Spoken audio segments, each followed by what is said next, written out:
meditar no que eu trouxe aqui para os irmãos, no Evangelho de Mateus. Evangelho de Mateus, capítulo 25.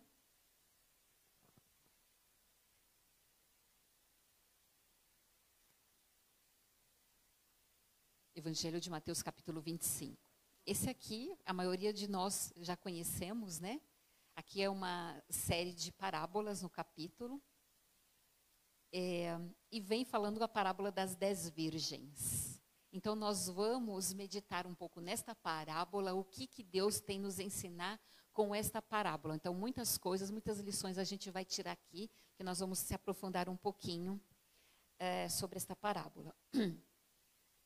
Então, Mateus capítulo 25, antes da gente iniciar, vamos fechar os nossos olhos, porque nós vamos ler a palavra de Deus nesse momento, tá bom? Ó Deus eterno, nós já falamos contigo ao iniciar este culto, e nós invocamos mais uma vez a tua presença neste momento, com cada um aqui, Senhor, filho teu, que atendeu ao teu apelo, e que essa mensagem, Senhor, seja uma mensagem necessária e que os nossos corações possam se alegrar com a tua palavra, com a tua verdade. Então, que o Senhor possa iluminar a cada coração aqui para a gente receber esta mensagem. Em nome de Jesus, amém. Mateus capítulo 25 diz assim: Então o reino dos céus será semelhante a 10 virgens, que tomando as suas lâmpadas, saíram a encontrar-se com o noivo. 5 dentre elas eram nécias e 5 prudentes. As nécias, ao tomarem as suas lâmpadas, não levaram azeite consigo.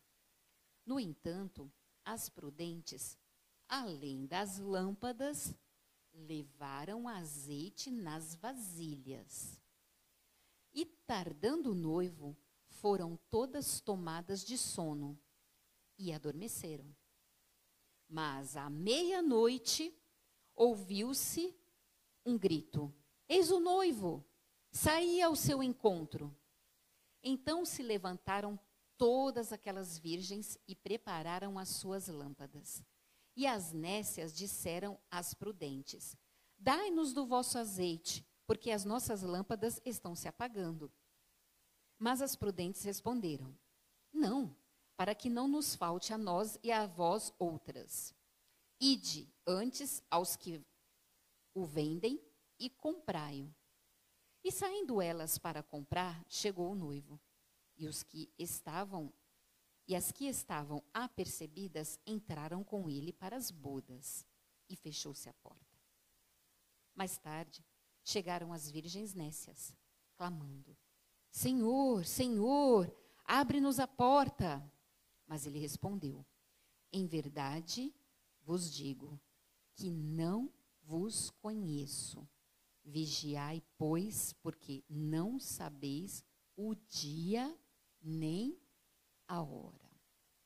Então, antes da gente falar um pouquinho sobre a parábola em si, nós vamos contextualizar aqui essa cena. Então, eu pedi aqui para o Rodrigo colocar aqui 2 imagens para mim. O que estava acontecendo neste momento aqui que Jesus foi contar essa parábola? Onde Jesus estava se situando aqui no tempo? Jesus, ele tinha acabado de sair, era a última semana da vida de Cristo aqui na terra. Ele tinha acabado de sair de Jerusalém, então eles estimam aqui que foi numa terça-feira, os estudiosos aqui da Bíblia, que era uma terça-feira e na sexta-feira Jesus iria morrer. Ele estava ali na região da Judéia, mais precisamente lá em Jerusalém. E você vê que aqui é o capítulo 25. O capítulo 24 vai trazer o quê? Jesus trazendo aquele sermão profético que a gente fala. Isso iniciou porque eles estavam em Jerusalém e foi perguntado sobre aquela maravilha do templo, e Jesus falou que não ia ficar pedra sobre pedra. E aí eles perguntaram que sinais haveria da vinda, não é assim? Só que não foi ali que eles conversaram. Onde foi? Foi no Monte das Oliveiras. Quando Jesus sai de Jerusalém, ele vai para o Monte das Oliveiras. E quando ele começa a conversar estas coisas com os discípulos, ele estava ali no Monte das Oliveiras, mas virado para o lado de Betânia. Essa é a vila de Betânia, né? Aqui é uma foto mais antiga da vila de Betânia. Betânia é mais ou menos assim. Claro que na época de Jesus, né? Mas as casinhas são assim, todas de pedras. É uma vila mesmo, uma aldeia pequena. Então, para a gente se situar, era assim. Betânia, para quem vem lá do norte. Vem Jericó, vinha por ali. Aí eles chegavam na aldeia de Betânia, passava por ali, e aí tinha a encosta do Monte das Oliveiras. No Monte das Oliveiras, eles subiam para eles sair onde? Jerusalém. Coloca aí, Rodrigo. Jerusalém. Achou aí alguma imagem? Senão, não tem problema. Isso, Jerusalém. Na realidade, aqui a gente está dentro de Jerusalém, mas para quem está no Monte das Oliveiras, no Monte das Oliveiras você avista esta cúpula de longe. Então, no alto do monte você vê Jerusalém, que está no alto. Então, começa a descer, passa pelo Vale de Cedron, e aí você adentra os portões da Cidade Velha. E ali você vê a cúpula dourada, você vê Jerusalém. Então, Jesus, ele sai de Jerusalém com os discípulos, e ele começa a dar instruções para os discípulos ali no Monte das Oliveiras. Mas ele estava para o lado de Betânia, onde a gente viu naquela vila. Porque onde ele estava ali, para Jerusalém, era bem distante, passava por um vale. Então, ele começa a dar instruções e um momento de despedida com seus discípulos.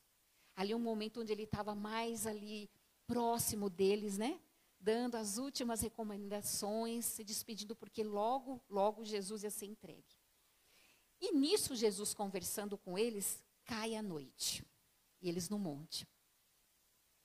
E providencialmente, às vezes a gente pensa assim, coincidentemente, mas providencialmente, aparece ali, eles lá na encosta do Monte das Oliveiras, olhando para Betânia, um cortejo nupcial. Então Jesus, ele aproveita aquele pano de fundo do cortejo nupcial para ele contar esta parábola aqui. Então ele vem contando um monte de coisas, né, falando sobre os sinais da vinda dele, e aí ele vê aquele cortejo, ele aproveita e aí ele já dá uma ilustração através da parábola. E para a gente entender como que era assim, o que ele quis dizer, a gente vai ver um pouquinho aqui sobre o casamento em si. O casamento no Oriente ou na antiga Palestina se dava normalmente à noite.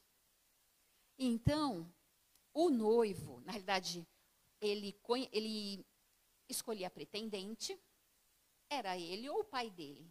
Ia conversar com o pai da noiva, né? E ali ela era prometida em casamento. Então ele ficava ali um período de 1 ano, onde ele ia se preparar para o casamento. Então nesse período de 1 ano, a noiva, ela estava desposada, esse era o termo, desposada. Era como se fosse um noivado para nós hoje. Então ela ficava desposada. Então esse fato dela ficar desposada com ele, era legalmente, ela estaria casada com ele, desposada, casada legalmente, mas ela não tinha nenhum contato físico, mas legalmente já estava desposada. E esse período que ele tinha antes da festa em si, do casamento, ele tinha que providenciar o dote. Então, o dote dava-se ao pai, porque era como se eu estou tirando a minha filha preciosa. Então, ele dava o dote para o pai da noiva. E também era um momento que ele ia mostrar que ele era financeiramente, vamos dizer assim, responsável para receber a sua esposa, né? Para ele estar ali num casamento. Então, era esse preparo todo de 1 ano. A noiva também se preparava. E o pai, ele dava um presente para a noiva, que era uma caixinha ali com algumas moedas. Era o presente que ele dava para ela. E aí, no dia do cortejo, passando esse tempo, no dia do cortejo, o noivo, ele vestia umas vestes especiais e normalmente ele tinha uma coroa. Olha que interessante. umas vestes especiais, tinha uma coroa, e saía um cortejo da casa dele, que ele ia buscar a noiva na casa dela. E isso saía à noite, andando. Se era distante, então ele saía um dia antes, porque tinha que chegar à noite, ali na proximidade da casa da noiva. E saía um cortejo, os amigos do noivo iam juntos. Da parte da noiva também tinha um cortejo, ela se despedia da família e saía também com o cortejo. E tinha umas moças virgens, as virgens iluminadoras. Elas saíam na frente para esperar o cortejo do noivo. Normalmente ele chegava ali na porta da aldeia ou da cidade, nas proximidades da casa da noiva, e ali elas iam iluminar, olha que interessante, iam iluminar o caminho. E aí depois elas iluminavam e vinham chegando aquele cortejo, e nisso também saiu o cortejo da noiva, e os dois cortejos se encontravam. Quando se encontravam, normalmente a noiva ela ia montada no animal e o noivo ia guiando. Né? Ela toda adornada ia guiando até a casa do noivo. E aquelas virgens iluminadoras, elas iam na frente do caminho iluminando, e eles todos cantando até chegar na casa do noivo, onde ia realizar a festa do casamento propriamente dito, onde eles recebiam agora as bênçãos do pai do noivo. Essa era o casamento em si naquela época no Oriente Médio. E Jesus, então, usa, como eu disse, um pano de fundo cultural para ele narrar aqui a parábola das 10 virgens e mostrar para nós, né, o que ia acontecer com a igreja e o que ia acontecer com o povo de Deus, a condição que o povo de Deus iria se encontrar no tempo do fim. Então, Jesus usa esse pano de fundo. Tá bom? Então, a gente acabou de ler aqui a parábola, então a gente vai aprender algumas coisas agora. Primeiro, a lâmpada. Ali elas tinham lâmpadas. A lâmpada, o que é que representa a lâmpada? Essa lâmpada aqui, ó, é uma lâmpada dos tempos bíblicos. Essa daqui veio de Israel, gente. Tá? Veio de Israel e era assim que eles usavam. Era assim, ou também era uma em frasquinho, mas normalmente era desta forma. Então, aqui tem esse pavio e eles acendiam. Aqui a lâmpada, era isso que eles usavam. Então, a lâmpada, o que é que ela significa?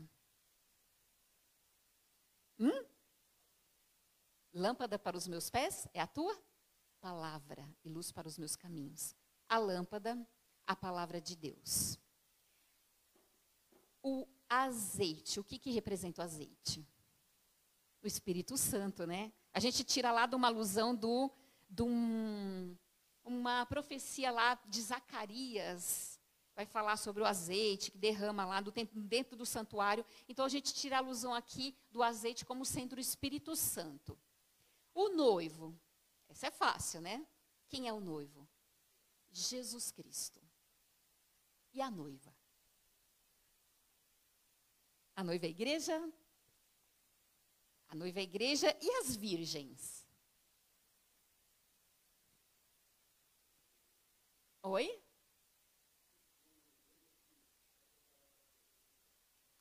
A noiva, lá segundo o Apocalipse, capítulo, anotei aqui, 21, verso 22, vi a cidade santa, a nova Jerusalém. E Ellen White fala que a nova Jerusalém é a noiva. Portanto, as 10 virgens somos nós. As virgens somos nós, a igreja.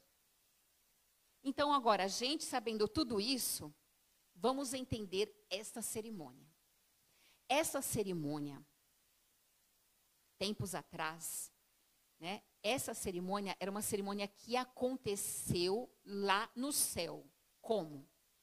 Essa cerimônia aí onde Jesus diz, onde ele sai, o noivo sai, ela é a mesma cena que é dita lá em Daniel 8:14, que até 2.300 tardes e manhãs e o santuário seria purificado. Então, Daniel 8:14 é essa cena onde Jesus, ele agora está no Santo dos Santos, iniciando um ministério especial.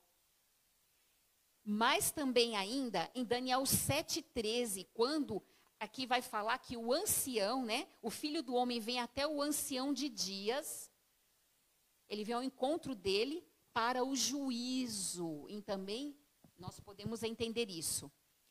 Também essa cena é a mesma lá de Apocalipse 14:6, que diz assim: temei a Deus e dá-lhe glória, porque é vinda a hora do seu juízo. Então, todas essas passagens bíblicas que eu mencionei para falar sobre o ministério, a obra de Cristo, o início da obra de Cristo, é este momento da parábola quando fala assim, sai o noivo. É o momento em que Jesus, ele apresenta o quê? O começar do seu ministério especial lá no céu. E nesse momento, quando Jesus dá início a essa obra especial no céu, há também um fenômeno que está acontecendo aqui na terra. Que fenômeno é esse? 1844. O que acontece em 1844? Do verão de 1844 até o outono, ocorre o quê? Um movimento especial aqui na terra, proclamando que Jesus iria voltar em 1844. E esse movimento ele foi identificado como o clamor da meia-noite. O clamor da meia-noite. Quando eles começam a estudar, eles estudam essa parábola das 10 virgens. E eles se identificam como sendo o clamor da meia-noite. Né? Então, os adventistas naquela época eram chamados, aqueles que aguardavam Jesus voltar, adventistas mileritas. Mileritas porque Miller, né? Ele falou que Jesus iria voltar naquele tempo, naquele período. Então, eles eram denominados adventistas mileritas. E eles entenderam que Jesus estava voltando. Então, esse clamor da meia-noite era aquele movimento onde eles se achavam, se encontrando naquele período que antecedia a vinda de Cristo. Que era o tardar, o tempo de tardança. E eles chamavam de o clamor da meia-noite. E Ellen White, ela confirmou isso no Grande Conflito. Para quem estuda o Grande Conflito, ela realmente confirmou isso.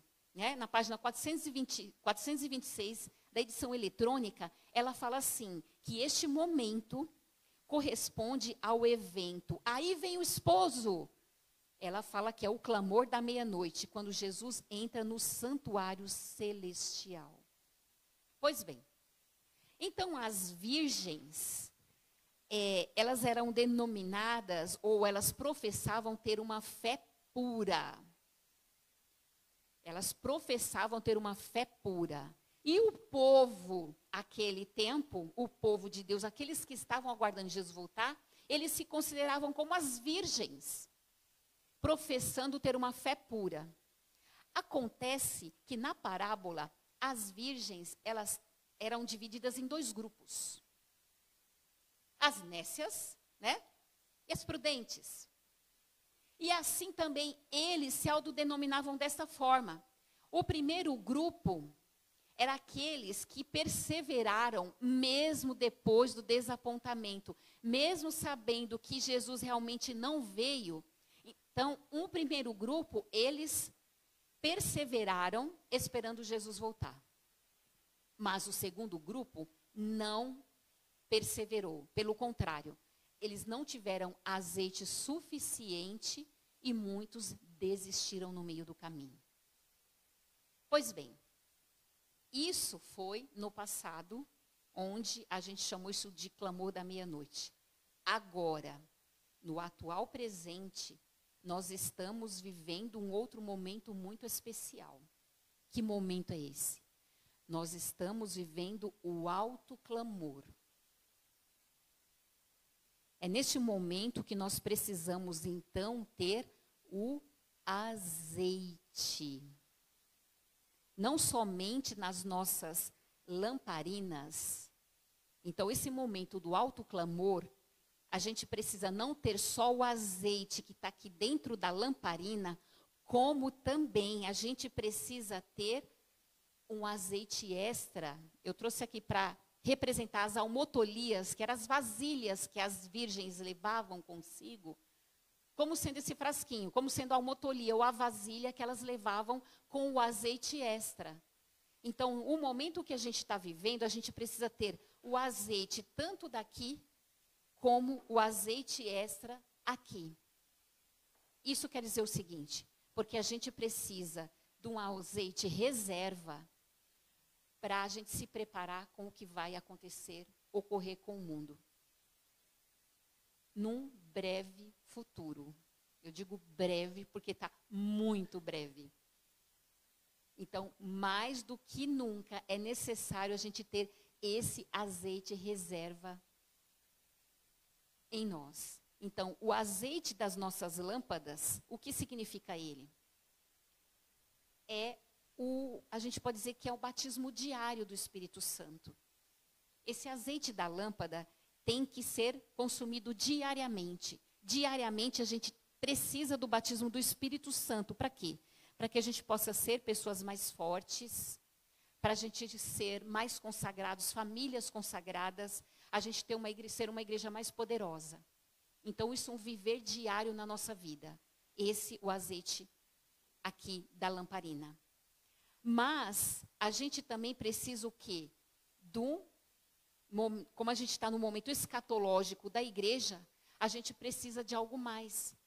Do poder revestido do Espírito Santo, que é esse alto clamor que a gente está falando. Ou seja, o momento do derramamento do Espírito Santo. Entenderam? Então, a gente precisa ter o batismo diário na nossa vida.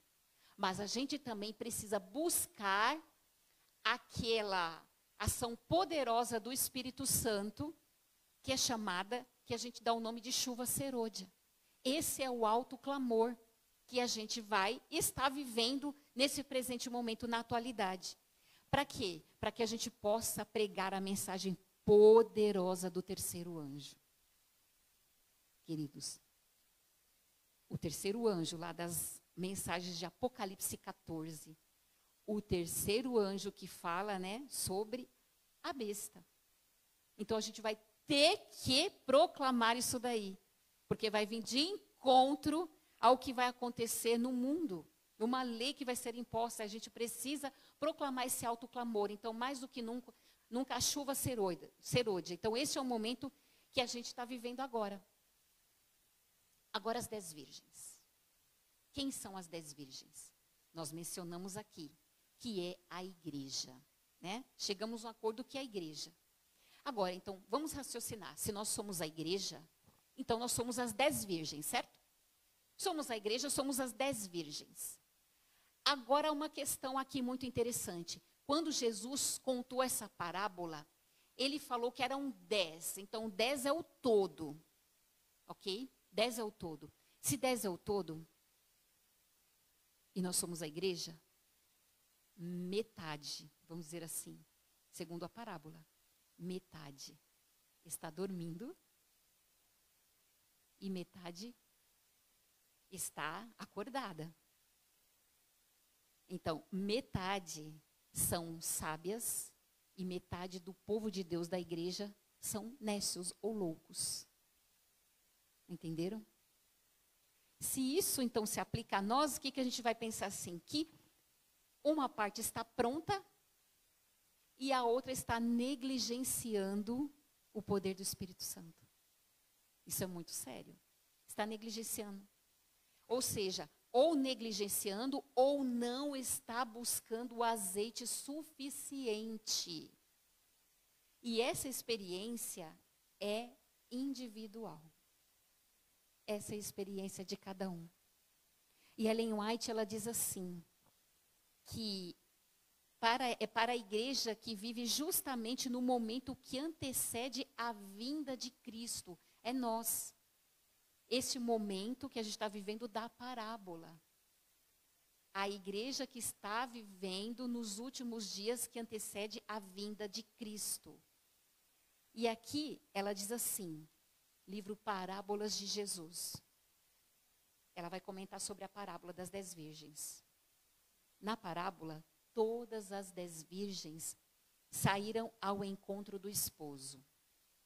todas tinham as lâmpadas e todas tinham as almotolias, ela fala. Todas. Não se notava diferença entre elas. Assim é com a igreja, que vive justamente antes da segunda vinda de Cristo. Todos aqui, todos nós temos conhecimento das Escrituras, ela diz. Todos ouviram a mensagem da proximidade da volta de Cristo e confiantemente esperam sua aparição. Todos estamos nessa condição, sim ou não? Todos nós ouvimos a palavra de Deus, todos nós estamos na mesma condição. Todos nós estamos esperando Cristo aparecer. Aí ela diz assim como também na parábola, porque eles estavam esperando o noivo. Elas estavam esperando o noivo. E ela diz assim, há um tempo de espera. Porque na parábola houve o tempo de tardança, não foi? Aí ela diz, há um tempo de espera. A fé, então, nesse período é provada. E quando se ouvir um clamor, aí vem o esposo, sair ao seu encontro, muitos não estarão preparados, ela diz. Não tem óleo em suas lâmpadas e em seus vasos. Estão destituídos do Espírito Santo. Muitos, porque na parábola era metade. Aí a gente pensa assim, isso é uma tragédia, né? Isso é uma tragédia. Tragédia por quê? Porque a gente passa aqui 1 ano, 10 anos, 20 anos, vindo na casa de Deus, sentados aqui, ouvindo as mensagens, ouvindo os apelos, e a gente se perder. É uma tragédia. Porque a gente pode pensar assim, o curso normal, não que a gente queira, mas o curso normal é aí os de fora, não querem nada, mesmo a gente trabalhando, pregando, a gente faz a nossa parte. Mas muitos vão se perder. É um curso normal que a gente pensa, né? Mas a gente está aqui dentro da casa de Deus. E a gente se perder. É o que ela comentou aqui. Destituir do seu Espírito Santo. E aqui, queridos, Paulo fala assim, em Hebreus 2:1. Como negligenciarmos tão grande salvação? Como? Tão grande salvação, como a gente pode negligenciar isso? A gente se perder como os ímpios? Isso é uma tragédia demais. E aí Ellen White, ela fala mais coisas aqui. Ela diz assim que em cada reunião é uma oportunidade para a gente receber o Espírito Santo na nossa vida. Cada reunião que se tem, onde as portas se abrem na igreja, é uma oportunidade para cada um de nós. Deus enviou Jesus Cristo a este mundo e Ele fez o máximo por nós. Ele fez tudo por nós, o máximo. E além disso, quando Ele foi, Ele deixou o Consolador aqui. Olha a preocupação do céu conosco. A preocupação é muito grande. Deus deixou o Consolador para guiar a gente também. E aí a pergunta é, por que a gente ainda não é uma igreja reavivada? Essa é a questão. Se o Espírito Santo foi deixado para nós, o Consolador. E ela diz, o reavivamento da verdadeira piedade entre nós, eis a maior e mais urgente de todas as nossas necessidades. Buscá-lo deve ser a nossa primeira ocupação. Buscar a primeira ocupação na nossa vida. Buscar um reavivamento. Importa haver diligente esforço da nossa parte. Esforçar-nos para se obter a bênção do Senhor. Não que Ele não esteja disposto a nos dar, mas porque encontramos carecidos do preparo para receber. A gente não está preparado.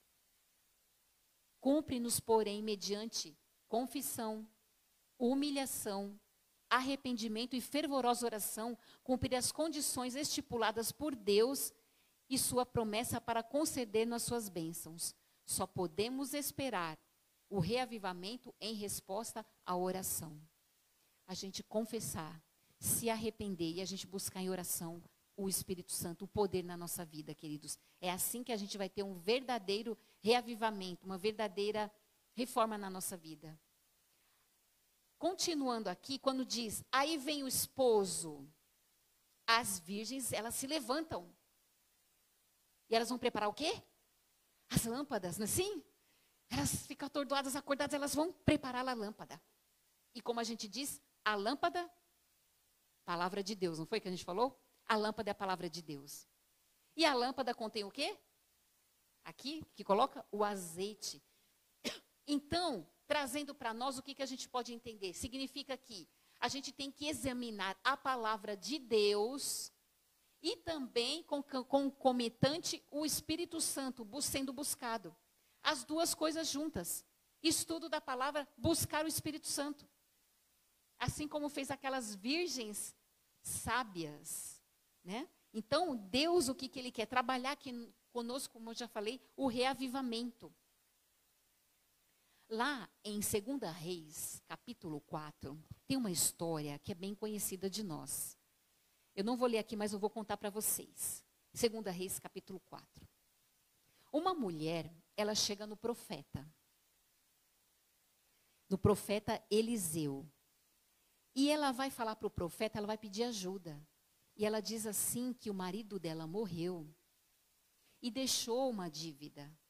E os credores agora estavam batendo na porta daquela mulher para cobrar a dívida. E ela tinha os seus 2 filhos. E o que eles queriam fazer? Se ela não pagasse, ia levar os filhos como escravos. Já imaginou? Naquela época era assim. Não tinha muito valor, né, as pessoas. Mulher viúva. E queria levar os filhos se ela não pagasse a dívida. Ela estava desesperada. E ela foi pedir ajuda do profeta. Contou a situação. O profeta ouviu e ele perguntou assim: o que é que você tem na sua casa? Ela era pobre. E o que ela respondeu? Que ela tinha o quê? Um pouquinho de azeite. E aí ele falou o seguinte: você vai fazer o seguinte. Você vai na sua vizinhança, sai por aí, vai andando, e você vai coletar o maior número de vasilhas que você puder. Quando você chegar em casa, fecha a tua porta, você vai pegar aquelas vasilhas e você vai começar a despejar o azeite. E ela confiou na palavra do profeta. Então vamos imaginar a cena. Ela agora com aqueles 2 garotos, imaginamos que 2 adolescentes, 2 jovenzinhos. Aqueles 2 jovenzinhos saem ali junto com a sua mãe, né, bem obedientes, e saem ali na vizinhança, tudo pegando vasilhas e vasilhas e vasilhas. E chega dentro de casa ali, ela fecha a porta. E a gente, se olhar pela fechadura, a gente vai ver o quê? Ela, talvez ali trêmula, pegando aquela botija e... será que vai dar certo? Olha a fé que tem que ter. E ela começa a despejar. E aí ela vai despejando e aquele azeite não para de cair. E vai enchendo, que ela começa a ficar agora animada. Vai enchendo. Imagine só, acho que um quarto assim, cheio de vasilha, tropeçando naquele monte de vasilha. E ela traga mais para os meninos. Até que os meninos falaram: mãe, não tem mais. E quando fala isso, cessou de cair. Cessou. E ali, Deus operou um milagre, onde aquelas vasilhas ficaram cheias. E ali ela realmente pôde o quê? Pagar a sua dívida, né? E viver com o resto do lucro. O que a gente pode aprender disso? Por que o azeite parou de cair nas vasilhas? Porque não tinha mais vasilhas vazias. E por que o azeite parou de cair em alguns lares? Ou em algumas igrejas, ou no coração de cada um? Nós precisamos de um milagre nas nossas vidas, assim também como aconteceu aqui. Você já viu milagres assim? Com certeza. Deus opera milagres na nossa vida. Às vezes a gente não tem o costume de falar, mas Deus é um Deus que ainda opera milagres. Então, se alguém aqui está precisando de um milagre, Deus, Ele ainda opera milagres. Tenha certeza disso. Então, nós precisamos, querido, de amor, de uma igreja verdadeira, cheia de amor, poderosa e consagrada. Né? É uma igreja que conforte, né, trabalhe para confortar o coração das pessoas. E que ela esteja vívida, viva, brilhante e radiante, reavivada com o Espírito Santo, poder para trabalhar em prol das outras pessoas. Um reavivamento. Se a gente vê a condição da nossa igreja hoje, eu estou aqui na frente, eu vou a algumas igrejas e eu fico olhando assim, a gente olha, né? Quando a gente está aqui na frente, a gente vê a carinha de todas as pessoas. E a gente vê, e todo mundo é igual. Nós sentamos aqui, mas a gente não vê o que acontece no coração das pessoas. A gente só vê aqui a aparência, né? Por fora. A gente não está vendo o que se passa no coração das pessoas. O que elas estão passando, o que elas estão vivendo e como está a fé delas. Só Deus sabe como é que está a fé de cada um de nós. A nossa comunhão. Todos nós chegamos aqui, mas a gente não sabe lá fora o nosso dia a dia, a nossa comunhão com Deus. Nós não vimos isso. Deus vê. E Deus, Ele quer trabalhar no coração de cada um de nós. Somos a igreja de Deus. E Ele quer ajuntar os escolhidos dEle, é o desejo dEle. Né? Então, que a gente possa atender esse apelo de Deus na nossa vida. Aqui Ellen White, para finalizar, ela diz o seguinte, que a classe representada por aquelas virgens, agora as nécias, as loucas, elas eram loucas por quê? Porque elas não aproveitaram o Espírito Santo quando ele foi derramado. Porque elas tinham o quê? Apenas aqui, mas elas estavam com a vasilha vazia. Então elas são chamadas de loucas porque elas não aproveitaram o momento que o Espírito Santo foi derramado. Então a gente pode entender o seguinte, que muita gente no final, aqui onde a gente está vivendo, nos últimos dias antecedendo Jesus voltar, vai perceber quando esteve nas reuniões aqui da igreja, participaram nos encontros promovidos, que elas foram beneficiadas, mas elas não passaram de vasilhas vazias. Infelizmente. Por quê? Porque essas pessoas, elas estavam cheias de orgulho, de amor próprio, né? De uma autorreligião. Enfim, a gente pode denominar de várias coisas. Não abriram o coração, não deixaram que as vasilhas se enchessem. Então, o apelo aqui é que a gente possa não estar naquele grupo. Mas se a gente se sentir que está nesse grupo, Deus é o único que é capaz de transformar uma pessoa que às vezes a gente julga que está perdida em salva. Deus é capaz de tudo. Então, se a gente está se sentindo assim, se vendo assim, que a gente possa buscar em oração e confissão o Espírito Santo na nossa vida, para que a gente possa fazer parte dos salvos e entrar com o noivo para o banquete celestial. Que Deus abençoe cada um aqui, a mim, a vocês, minha família, a família de todos vocês, a família de Deus aqui na terra. Deus abençoe cada um. Amém.